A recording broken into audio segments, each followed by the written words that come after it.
నమస్తే. 2024 elections, national elections యొక్క predictions సూర్య media నుంచి ఫస్ట్ టైం ఎవ్వరు రిలీజ్ చేయండి మేము ప్రిడిక్షన్ చేస్తున్నాము. 400+ బీజేపీకి, ఎన్డీఏకి ఎట్లా వస్తాయి, బీజేపీకి ఎన్ని సీట్స్ ఎన్ని వస్తాయని బై స్టేట్ వైజ్ ఈ స్ప్రెడ్ షీట్ కూడా మేము ఆన్లైన్లో డిస్క్రిప్షన్లో పెడతాము. సో దట్ మీరు తీసుకొని కావాలంటే ప్లే అరౌండ్ చేసుకోవచ్చు. విత్ ఆల్ ప్రైవేట్ టేబుల్స్ అన్నీ పెట్టాము. సో ఆ స్ప్రెడ్షీట్ నేను చూపిస్తాను మీకు.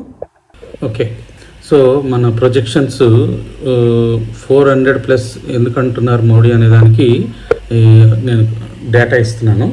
సో లోక్సభలో మనకి 542 సీట్లు, దాంట్లో 2/3 మెజార్టీ కావాలంటే 362, రాజ్యసభలో 240, దాంట్లో 2/3 కావాలంటే 160, రెండిట్లు కలిపితే 782లో 522 కావాలి.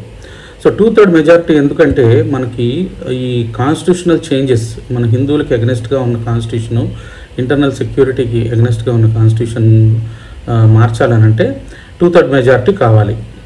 వాళ్ళకి ఈచ్ లోక్సభలో సపరేట్ 2/3, రాజ్యసభలో 2/3 లేకపోతే జాయింట్ సెషన్ కాల్ఫర్ చేసి 782లో 2/3 522 కల్పిస్తే సరిపోతుంది అనమాట. సో లోక్సభలో ఎక్కువ వచ్చి రాజ్యసభలో తక్కువ ఉన్నా సరిపోతుంది. రాజ్యసభలో 160 కొంచెం డిఫికల్ట్గా ఉంది, ఇంకా టైం పడుతుంది. 10 సంవత్సరాలు అయితే కూడా బీజేపీకి. రాజ్యసభలో చూడండి, ఇది రాజ్యసభ సిట్యువేషను.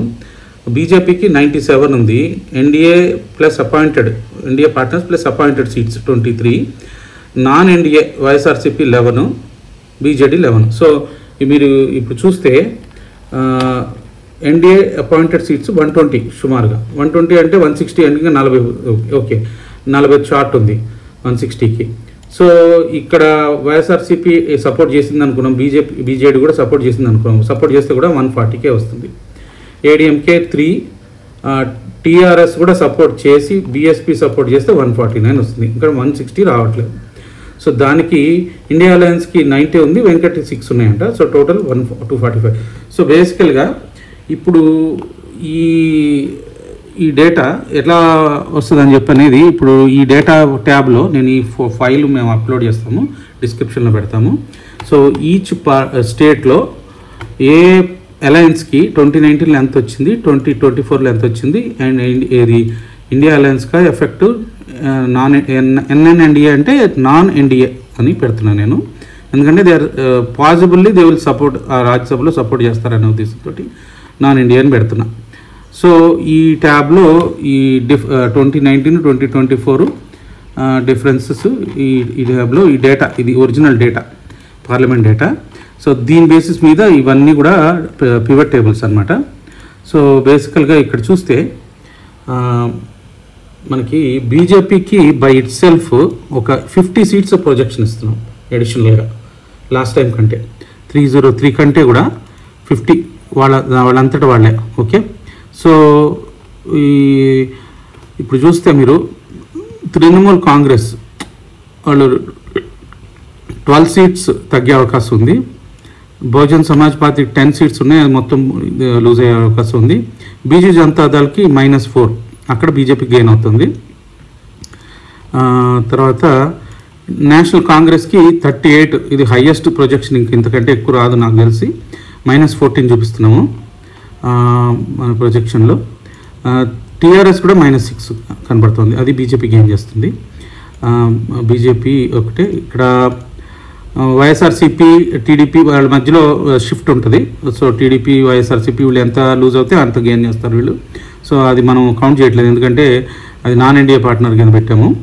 సో ఉద్ధవ్ సేన అంటే last time Uddhav Thackeray party కింద శివసేన రన్ చేస్తుంది కాబట్టి వాళ్ళకి 18 వచ్చినాయి. ఈసారి ఉద్ధవ్ ఫ్యాక్షన్కి 3 వస్తాయని చెప్తున్నాం. సో షిండే ఫ్యాక్టర్కి, షిండే సేన ప్లస్ బీజేపీ వాళ్ళు గెయిన్ చేస్తారు బేసికల్గా ఈ సీట్స్ని. ఆర్ఎల్డీ ఇప్పుడు బీజేపీ తోటి అలైన్ అయింది కాబట్టి 2 అడిషనల్గా వస్తున్నాయి. తెలుగుదేశం పార్టీ వాటెవర్, ఇక్కడ వైఎస్ఆర్సీపీ ఎంత లూజ్ అవుతే అంత టీడీపీ, జేఎస్పీ గెయిన్ చేస్తారు. శివసేన షిండేకి అప్రాక్సిమేట్గా 12 ఇస్తున్నాం మేము. పవార్ కాంగ్రెస్ ఒక 2 లూజ్ అవుతాడు బేసికల్గా. సో ఇప్పుడు ఇంకొంచెం డిగ్ చేస్తే ఎన్డీఏకి ప్రొజెక్షన్ వచ్చేసి 398 అప్రాక్సిమేట్లీ 400 అవుతుంది. అంటే సబ్జెక్టు సర్టన్ అలయన్సెస్ 4 స్టేట్స్లో అలయన్సెస్ అవ్వలేదు. సో ఇండియాకి అలయన్స్కి 111, నాన్ ఇండియాకి 33. నాన్ ఇండియా ఎవరెవరు అంటే BJD, TRS, TDP, YSRCP, Akali Dal, AIADMK ఇవన్నిటినీ నాన్ ఇండియా కింద పెడుతున్నాం. సో ఇప్పుడు చూస్తే మహారాష్ట్రలో పాజిబుల్లీ మేము ఇచ్చే ప్రొజెక్షను ఇంకొక 5 సీట్స్ తగ్గే అవకాశం ఉంది అంటున్నాం. ఎందుకంటే ఈ అలయన్సెస్ డోర్ ట్రాన్స్ఫర్స్ ఎట్లా అవుతాయో కొంచెం ట్రిక్కీగా ఉంది కాబట్టి బెనిఫిట్ ఆఫ్ డౌట్ ఇండియాకి ఒక 5 గెయిన్ ఇస్తున్నాం. అంటే ఎన్డీఏకి 5 తగ్గుతాయని చెప్తున్నాం. అంటే ఈ ఎన్డీఏలో 398లో మహారాష్ట్రలో ఒక 5 తగ్గే అవకాశం ఉంది. ఏఐడిఎంకే తోటి కనుక అలయన్స్ ఉంటే తమిళనాడులో ఒక 20 సీట్స్ ఎన్డీఏ అలయన్స్ కొట్టుకోగలుగుతుంది అడిషనల్గా. అకాలీదళ్ తోటి ఉంటే ఇంకో 3 కొట్టుకోగలుగుతుంది. టీడీపీ తోటి ఉంటే ఇంకొక 18 దాకా తీసుకురాగలుగుతుంది. సో ఇవన్నీ మేము కన్సిడర్ చేయలేదు. అడిషనల్గా వచ్చే అవకాశం ఉంది అని మేము ప్రొజెక్ట్ చేస్తున్నాము. యాజ్ ఆఫ్ నో ఈ 3 రాష్ట్రాల్లో అలయన్స్ ఉండదని మేము ఇది కౌంట్ చేసాం. అలయన్స్ ఉంటే ఇవి అడిషనల్గా అవుతాయి అనమాట. ఇవి ఆల్మోస్ట్ ఒక 40 యాడ్ అవుతాయి ఎన్డీఏ అలయన్స్కి. ఓకే, సో నెక్స్ట్, సో ఇది by state NDA, non NDA ఎన్ని సీట్లు వస్తాయి అనేది ఇచ్చాము ఇక్కడ. సో ఇక్కడ మీరు చూస్తే సో ఈచ్ స్టేట్లో ఏ పార్టీకి ఎన్ని సీట్లు వస్తున్నాయి, 29 ఎన్ని వచ్చినాయి, 20 ఇక్కడ డిఫరెన్స్. ఇక్కడ డిఫరెన్స్లో 0 లేకుండా ఉంటేనే అవి ఇంట్రెస్టింగ్ స్టేట్స్ అనమాట. సో నేను వాటిని ఇక్కడ కాపీ పేస్ట్ చేశాను. సో ఇక్కడ ఏంటంటే ఈ స్టేట్స్ అన్నీ కూడా ఇక్కడ ఎక్కడి నుంచి మన అరుణాచల్ ప్రదేశ్ నుంచి ఇవన్నీ కూడా ఈ స్టేట్స్ అన్నీ ఎన్ని స్టేట్స్ సుమారుగా 25 స్టేట్స్లో United states there is not going to be any change. Even Andhra Pradesh 26, Andaman Nicobar ఇవన్నీ కూడా 27 టెరిటరీస్లో యాజ్ ఇట్ ఈస్గా ప్రొజెక్షన్. అంటే ఎన్డీఏకి అండ్ ఇండియాకి మధ్యలో పెద్ద డిఫరెన్స్ రాదు, 0 డిఫరెన్స్ వస్తుంది ఈ స్టేట్స్లో. లాస్ట్ టైంది రిపీట్ అవుతుంది.